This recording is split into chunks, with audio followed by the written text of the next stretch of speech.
family grows, the city itself will be our playground to use as we please, rewarding ourselves and punishing our enemies. We've been looking for you, Miss O'Neill. There is a new enemy, freaks of nature.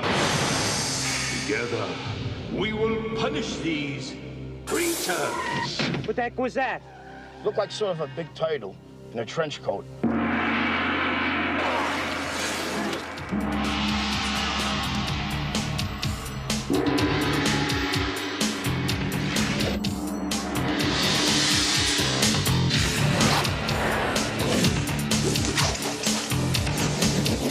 Awesome!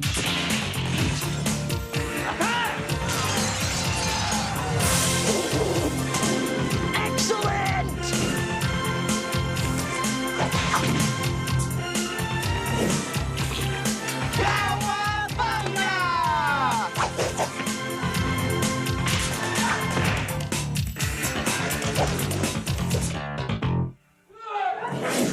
Yeah!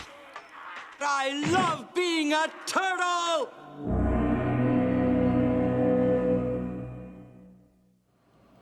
Hey everyone, welcome back to Bros Before Shows. I'm Scotty. I'm Will. I'm Mark. I'm Twinkie. And this episode we're going to talk about one of our favorite childhood movies, the Teenage Mutant Ninja Turtles movie from 1990. So yeah, that's a throwback one. It's a lot. I remember watching it in second grade at elementary school.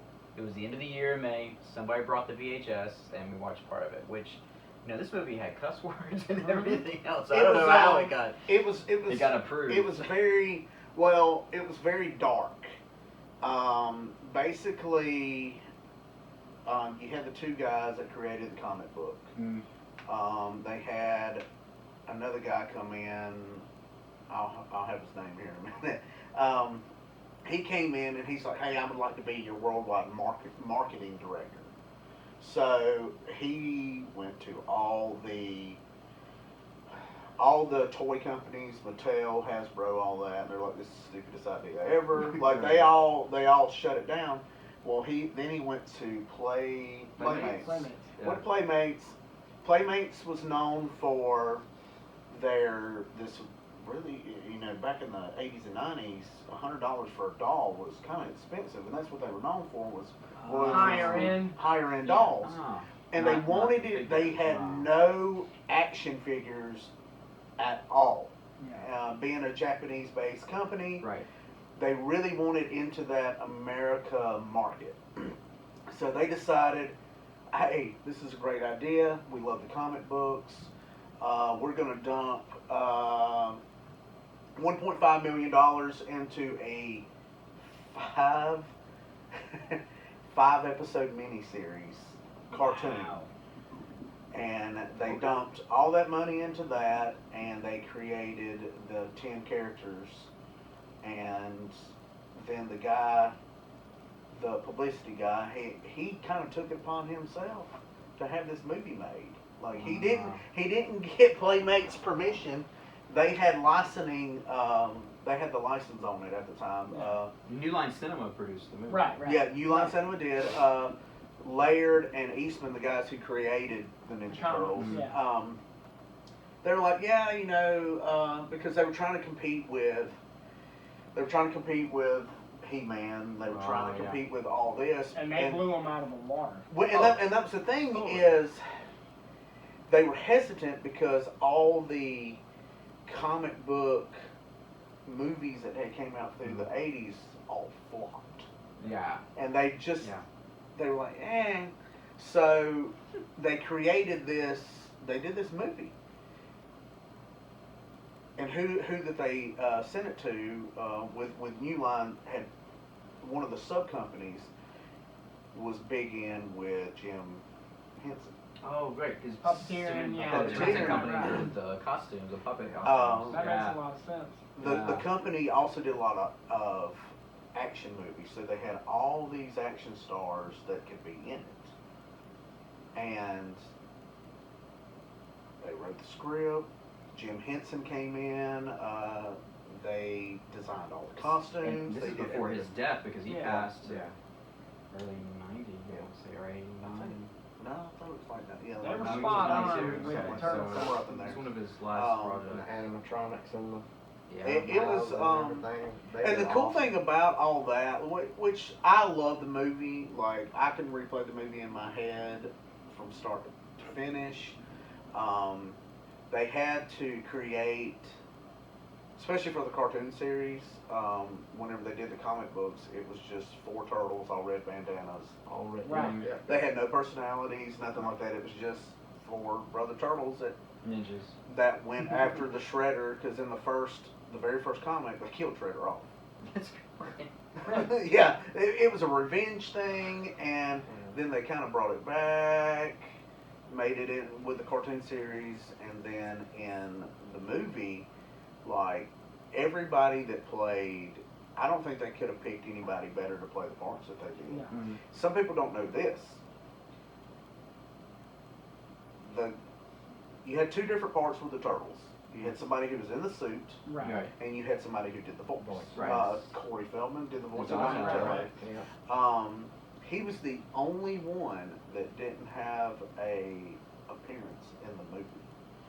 Because they all made cameos. Everybody made cameos. The guy that played Ralph, did the voice of Ralph, he was in the cab whenever Ralph was chasing him, And he and he turns flipped up. over and he goes, "Oh, what was that?" He goes, "Looked like a big turtle. Now, can I get to such and such?" Well, that was the voice of Ralph. So he was the driver, or was he the backseat He was the guy? backseat guy. What the heck was that? Looked like sort of a big turtle in a trench coat. You're gonna LaGuardia, right? And then the Michelangelo one was the. He was Pizza. the Domino's Pizza Guy. Yeah, 122, 122 and an 8. 122 and an 8. Terrific. Where the heck is 122 and an 8? You're standing on it, dude. Just slip it down here. Funny thing about that, My favorite scene in the movie. Pizza Hut put I was gonna mention that. Yeah. a ton of money in promoting this movie, and the movie used Domino's. I remember on the VHS there's a Pizza Hut commercial before Yeah. you watch it. As a proud sponsor of Little League Baseball, Pizza Hut welcomes all the kids who make it great. There is And then there's Domino's in the movie. they put like Wow. a lot of money, like $100,000, $200,000 in just marketing for this movie, and then they used Domino's in the movie. Wow. But the guy, the pizza guy, he's like 128, 128, and a 8. What? So you're standing on me, dude. And he looks Sounds down. great, yeah. That's Michelangelo. That's Michelangelo talking to Michelangelo. Yeah. Give me that. Hey, this is a 10. The tab's 13. You're 2 minutes late, dude. Ah, come on. I couldn't find a place. Wise man say forgiveness is divine, but never pay full price for late pizza. I gotta get a new route. And I thought I delivered everywhere. That was such a funny scene. Yeah, that Uh, was hilarious to me.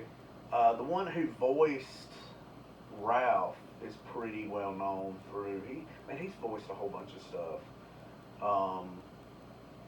I was looking through his list today, and I was like, well, and he's still got a career voicing things. Yeah. Wow. I'll let y'all talk here in a minute, and I'll look up names. Thanks, Twinkie. I can't keep all the names straight. Like I know the main ones, but some of these. Here's a little thing. Well, the guy that played the stunt for Donatello ended up In the being second in one. the second movie as the kid, Delivery guy. the Yeah, guy the played- pizza delivery guy. which he also did some stunts, I think, stuff for that. He just didn't come back for the third movie because he Right. was off doing Surf Ninjas, Yeah. which is another yeah. fun movie.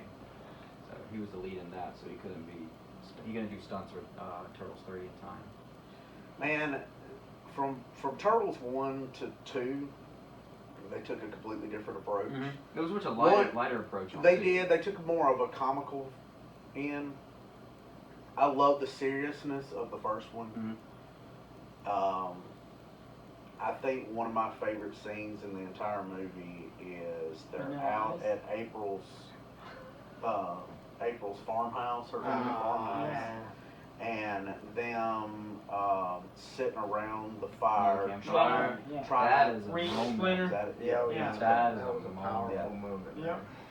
Oh, because Playmates didn't approve of this movie because it's too dark and too violent.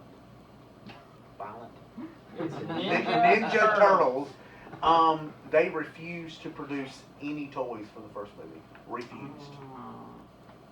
But then later on, they released this line they called the movie star figures, which had more of that look. Because they wanted to make money. Because they wanted to make money. But they, Well, they released a figure for the Turtles, one figure a month, a new figure, Really? once a month, and they did that until the series ran dry in 97, 98 when the series ran Yeah, dry. that was kind of a Power Ranger era. That's one of those 400 plus figures for as far as figures and vehicles. Yeah. And for once, I know a little bit about the toys. Usually, I don't know none of the toys. But yeah, it's a lot. And they talked about the sewer that we've talked about in other episodes. That was the good guys layer, and then the Technodrome. Yes. That was the bad guys layer. Yeah. There's one with the eyeball on top. Yeah. That is one thing that made the toy line so big, because they gave play sets. You didn't just get figures. Yeah. You got Playmates learned that through looking at other franchises, through He-Man, through G.I. Joe, through all those, that you need play sets. You just can't for longevity. Yeah, right. you can't just release. Oh well, here's some toys and use your imagination. The imagination's great, but if you got a sewer, I mean, where you can see it, you know. And your imagination. Who doesn't want He-Man and Skeletor to fight in Right. Castle Grayskull? Right. Come on. Yeah. or on a Hot Wheels thing, you know. Remote control car. That's Yeah. But man, that was my movie coming up, and it's to this day, I probably watch that movie once every 2 weeks. Wow. Really? I either watch the first one or I watch the second one. What about the third one? When you're sick and you're having a down day, you just pop it in, right? Samurai. I don't like the third. Yeah, The third one. Yeah. I don't like it. It's Sunspot. They're getting older. Well, and it's showing them aging, and that was more like their acne. Yeah. You know. I mean, it's and that's what they said. They had to show a older version of them. But Turtles wanted to be 100 years old, so it was like. How old were they? They lived in the sewer. In that movie. Well, it was still called Teenage Mutant Ninja Turtles. Not so Teenage Mutant Ninja Turtles. Adult Ninja Turtles. Geriatric Ninja Turtles. Geriatric. That Why are you walking around? Y'all ain't right. Y'all ain't right. So did y'all know that movie was one of Sam Rockwell's very first movies? Yeah, he played the bad guy. Yep. Well, he had a change of heart at the end. He did. They all did. They realized that wasn't family. Yeah. As Casey Jones going, this is what you call family? Oh yeah, he was showing the guys around like, look what we got, look what we made. And he goes, check it out, man. Anything you guys want, we got. Anything you want to do it. You know what I'm saying? Anything. You got any cigarettes? Regular or menthol? You want some you cigarettes? got some cigarettes? Yeah, you do whatever you want, man. It's like, you want menthol? You want The kids skateboarding down. Yeah. Would have been a cool Smoking place to hang out. cigars. Yeah. Like, Playing poker. I was like, wow, that kid's like 10 smoking a cigar. Yeah. How did that get What is approved? this, Ireland? Like. Is that a pub? So, but has anybody met any of the cast or the crew or anybody on production? No, I missed my opportunity to meet Ernie. Right, that was Oh. yeah. Yeah. I had a chance to meet I met Paige. She played April. Oh yeah. Okay. But I didn't get a photo. The first April. Yeah. Yeah. And then I me and Brandon went to Pasadena Comic-Con when we were living in California, and we got to meet the stunt guy who did Michelangelo. Okay. Nice. So and he was really cool. He's short, and you'll see a picture of it. I'll put it in here. So yeah. Very cool. Yeah. I would like to have met somebody from. And another thing, I worked on. I was doing a casting on a movie here in like North Mississippi, and the director, I didn't really put it together until towards the end of the session. I was like, oh my gosh! And I looked at his resume, and he was the stunt guy for Leonardo in Turtles 1. His name's like Leaf. Like yeah. I was like, oh, that's really cool. Like, but he's directing this movie. Yeah. And he was a short guy too, so I was like, that makes perfect sense. All the turtles, I think, had to be like 5'3" or 4. Like mine was like 5'5". You could be in the next Turtles movie. I could probably wear the suit comfortably because they're all like my height. Now we're on the search for Scotty and Ninja yeah. Turtle suit. Yeah. The two creators, they actually, one of them has part of one of the suits. Really? Oh, cool. Oh, I'm sure it's deteriorating right now. It's in his little warehouse, and I was like, that's pretty cool. You can see it off in the background. That's cool. Music-wise, not a whole bunch of music. The guy that did the music was John D. Perez. He was from a music group called the Modern Romance from the early 80s. And they were only around for a couple of years. They had like one little hit. That's why there's so much of that techno-y synthesizer 80s music that was. And he did the music to number 1, number 2, and that's about it on the music department. There's really not much with it. They kept using the same score over and over throughout the thing. And this guy, he has done other stuff, but in almost 40 years, he's done 23 films. Well, that's very common in movies. Yeah. The composers will come up with a theme, and then they'll just play that theme throughout, but play it different ways, or play it with sections, with a higher, inflections, or lower, or be faster tempo, slower tempo. Hans Zimmer does it all the time. Yep, you're right. You just find what works, and then that's the hero's theme, and yeah. I will have to say the little comedy shtick throughout the movie was great. You mean like the Turtles interact? Yeah, it was always. I liked how they were referring to different movies. Like, oh yeah, not Cagney. Yeah. You dirty rat. Oh, that must be Splinter's favorite. What do you mean?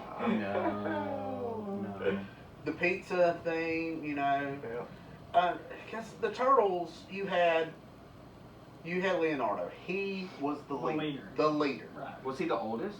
Turtle? They never say that who was. He just took charge. Yeah. Well, somebody had to be the leader. Yeah. So. And they gave him the mindset of he is by the book. He is the leader. He is responsible. Raph is your sarcastic one. But he's also the tough rebellious, guy. Yeah, he's rebellious, he's tough, he's sarcastic. If you say something, he's going to say something smart ass right back to you. Yeah. Don, he's more the technique.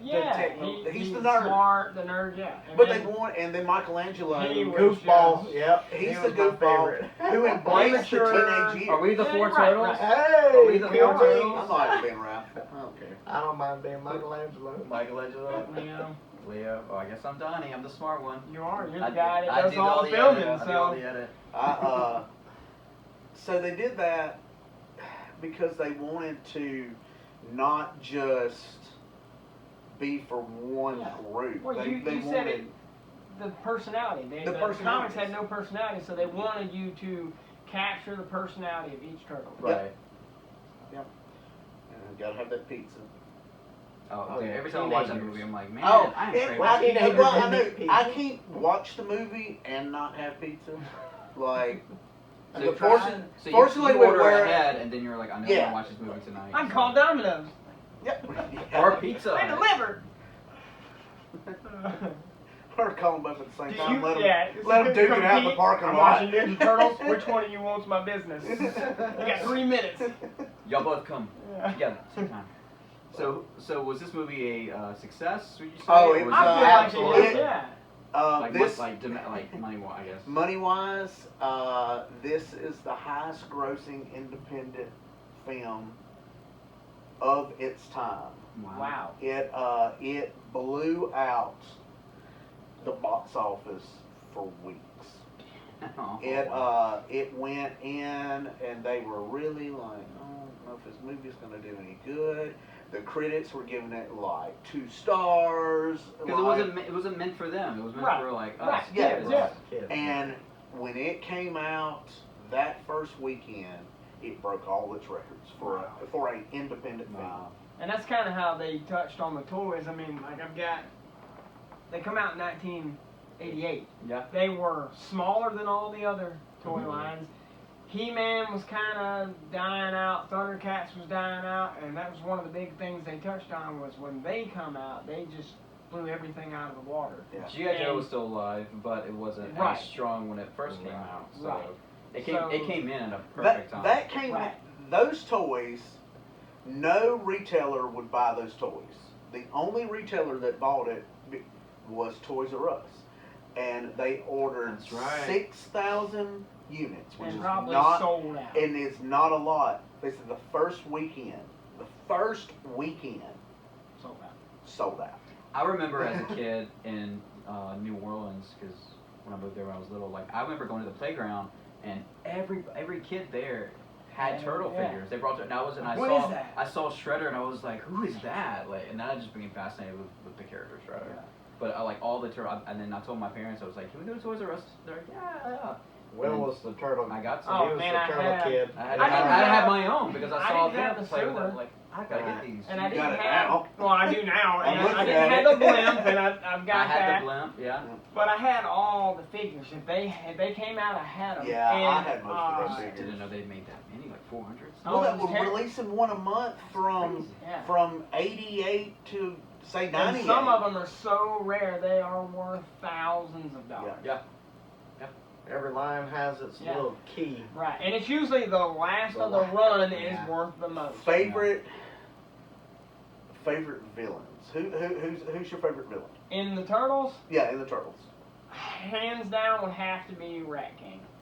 Rat He King. was just the odd. homeless guy. Yeah, he's homeless. He was odd. What about you, Mark? Krang. Yeah.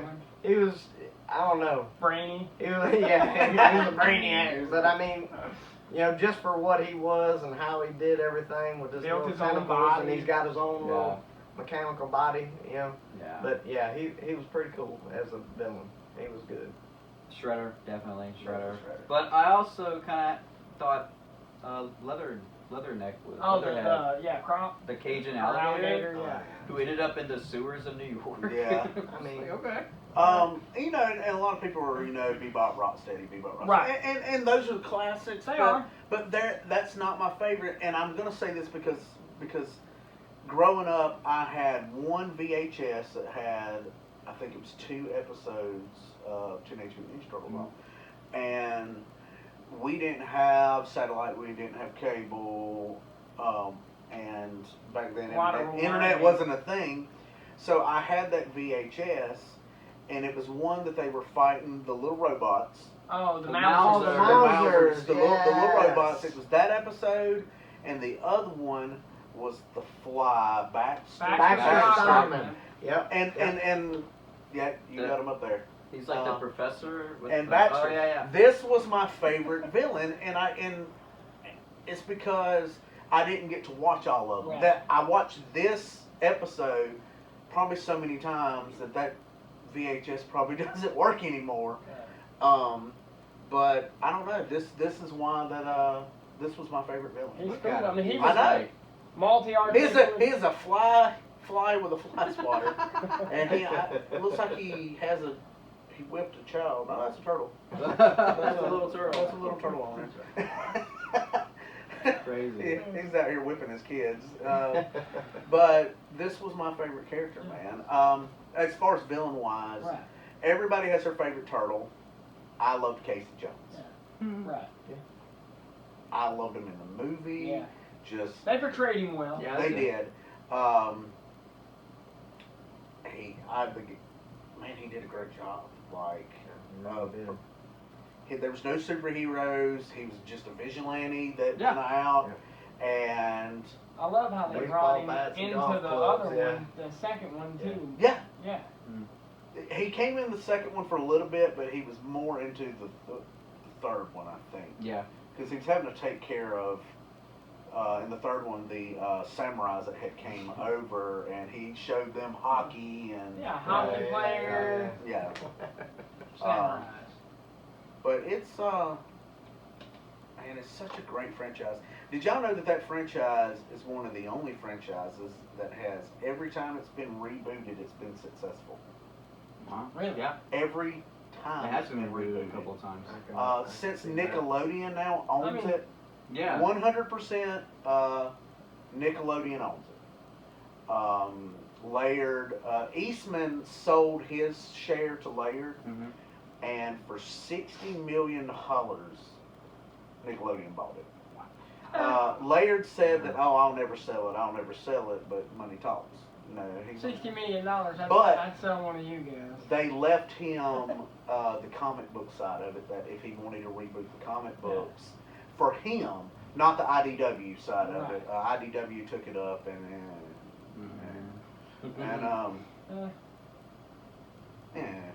I like the original stuff. The original stuff was darker. But he said if I ever wanted to reboot that, I have complete control over if I want to reboot. Right. So, which would be cool. I would like a short run, even if it's I'd like like to see another movie, to be honest. I mean, we have. Well, they did the ones with Megan Fox. Fond of them, man. I want the it's old. too CGI'd. Yeah. Let's go bring the back Muppet to stuff old back. school. Well, they don't use that anymore. No, they don't. Yeah. That's what's like. That was the puppeteering was like animatronics aliens and and Predator and Splinter was animatronic. They were. Yeah. I got a fun fact for you guys. I bet you guys did not know that the Ninja Turtles were tied into Daredevil. The same ooze that, and you can look this up, the same ooze that made Matt Murdock go blind, it was the same ooze that made Splinter, made the Turtles. Interesting. And Matt Murdock's sensei was the same sensei that taught Master Splinter. So it all goes hand in hand. Same world. Y'all want to talk about something bad with the Ninja Turtles? I'm going to retract a statement. Every time it's been rebooted, it has done successful, except one time. They did a live action TV show. I didn't know that. And it I do remember that. flopped. They tried to bring in a female turtle, and in the 90s, fans were not having it. Like they're like, it is supposed to be 4 brothers, 4 turtles, and I watched some of it. They actually what is this called? We'll have to look it up later. But they brought. It came on Saturday morning. I remember watching. It did. It came on Saturday morning, and they combined it with the Power Rangers. Yeah. They did a couple of episodes where they crossed Power Rangers. How come I never knew this? It only lasted a few episodes. It did not do well. Was not taken very well. It hurt Sort of the like franchise. The Star Wars, the thing that made the holiday special. Yeah. That's an episode in itself. Which we'll get to that another day. We'll probably get to. Are we going to do a Turtles 2? Sure. Yeah. Be later. It's not going to be. You get to watch that next. That'd be later. And we got a few more things we want to go through first. Yeah, in between us going to shows and toy hunts and stuff, we'll be doing these movie reviews. So favorite clip of the Turtle movie? Mine's still the one where they're sitting around the fire and meditating and trying to mentally make contact with. That was 2, wasn't it? No, that's first. No, one. first one. That's whenever they go back. To the farmhouse. They walk back to the farmhouse, and April and Casey are kind of getting a little cozy on the porch swing that had already broken once. So, and they said that they were ready to go back, and that's when we found out that Casey is claustrophobic, and he thought it was something else. Whenever he was like, I'm going to the truck. He's like, every hero has a weakness. Donnie goes, you're a claustrophobic. And he said, I've never looked at another man that way in my life. I've never even looked at another guy before. What he means is that you're afraid of enclosed areas. Wait, is that what you think? And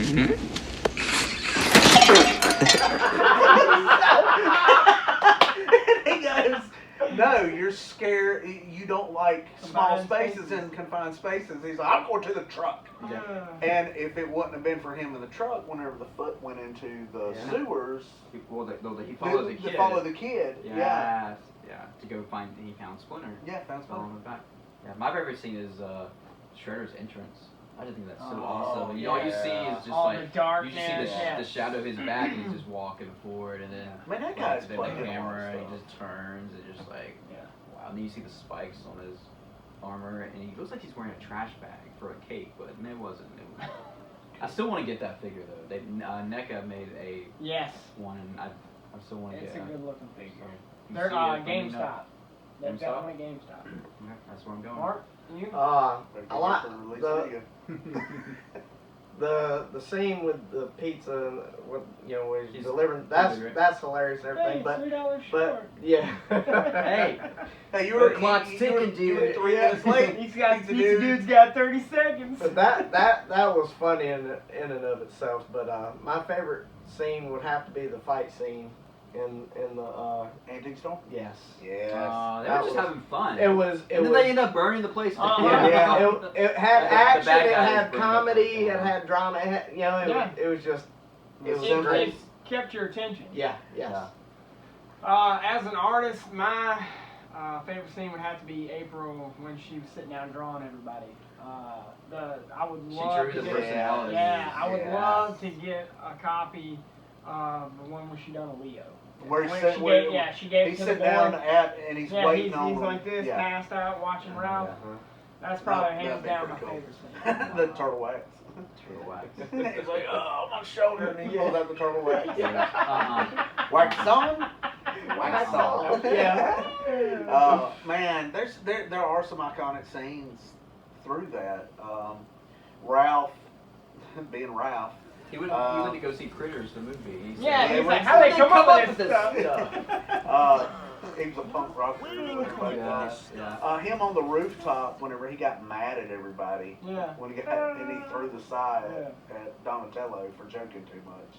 That's one thing that they did do with Donatello. Donatello joked a lot. Yeah. And him and Michelangelo just fed off each other. Which in return just pissed off Leo and Ralph. Because they couldn't be serious. But him up on the roof whenever he's mad and he's doing some karate stuff and Casey is across several blocks. He spots him on the roof. That was a pretty cool scene. But then Ralph got jumped, so Casey probably saw them coming and he scooted down. So. They I love the throwing the pizza up in the air. And Leo's cutting it, and it lands on Splinter's head. He's like, oh, kids. Which is what any dad would say. Yeah. Cowabunga. Oh yeah, at the end that was great. Any last things on Turtles the movie? Man, 1990, it's a great one if you haven't checked it. Yeah, if you've never seen it, do yourself a favor. Yeah. Or if it's been a while since you watched it, revisit it. I suggest introducing it to your kids if they've never been introduced to it. It's got a little language here and there. It is PG. Yeah. They don't drop no F-bomb or anything like that. But Raph says damn a few times. Loses his side, gets mad. Up on the rooftop, he's mad. Every time he's mad. But we've all been there. Yeah, I say worse things before my kids get up in the morning. At church.